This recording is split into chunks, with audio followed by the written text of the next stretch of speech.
S மக்களே, தண்ணி பற்றின டாஸ்க் வந்துருச்சு.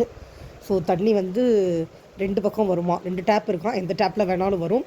அதுக்கு ஒரு சூப்பர்வைசர் அண்ட் ஒரு ஹெல்ப்பர் அதை அசைன் பண்ண சொல்லியிருந்தாங்க. சூப்பர் டீலக்ஸ் ஹவுஸ்லேருந்து சூப்பர்வைசர் கம்ருதீன், ஹெல்ப்பர் வந்து சபரி அப்படின்னு சொல்லியிருந்தாங்க. ஸோ இனிமேல் தண்ணி வரும்போது அவங்க 2 பேர் தான் போய் பிடிச்சிட்டு வரணும் அந்த பெரிய டேங்க்கில்.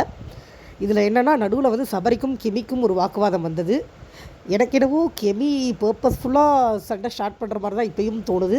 கெமி சாரியும் கேட்க மாட்டேங்கிறாங்க. ஏன்னா சபரி கை வலிக்குதுன்னு சொன்னார். பட் தென் அவர் ட்ரை பண்ணிவிட்டு இப்போ முடியும்னு சொல்லிட்டாரு. அது ஒன்றும் பெருசாக தப்பாக தெரியல. பட் அதுக்காக கெமி வந்து நீங்கள் பொய் சொன்னியா அப்படின்னு கேட்டது ஆக்சுவலி கொஞ்சம் அஃபெண்டிங்காக தான் இருந்தது. பட் கடைசியில் வந்து சபரி தான் தணிஞ்சு போன மாதிரி இருந்தது அந்த இடத்துல. கெமி வந்து ஓகே நான் அப்படி சொல்லியிருக்கக்கூடாதுன்னு ஒரு சின்ன சாரி கூட சொல்லலை. சபரியும் அதை எதிர்பார்த்த மாதிரி தெரியலை. ஏன்னா அந்த இடத்துல வந்து எனக்கு கெமி மேலே நியாயம் இருந்த மாதிரி தெரியல.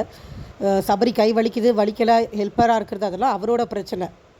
அப்படி ஒரு வேளை அவங்களுக்கு தோடி இருந்தால் கூட அந்த வேர்டு யூஸ் பண்ணியிருக்க வேண்டாம். இல்லை ஒரு வேகத்தில் யூஸ் பண்ணியிருந்தாலும் ஒரு சாரியோ இல்லை வருத்தமோ தெரிவிச்சிருந்துருக்கலாம். பட் அவங்க பண்ணலை. அண்ட் இந்த சூப்பர்வைசர் செலெக்ஷனில் பெருசாக ஒன்றும் பிரச்சனை நடக்கலை, ஸ்மூத்தாக பண்ணிட்டாங்க. எல்லாமே பார்வதி கொஞ்சம் டாமினேட்டிங்காக தெரிகிறாங்க. எத்தனை நாளைக்குன்னு தெரில, பார்ப்போம். Stay tune.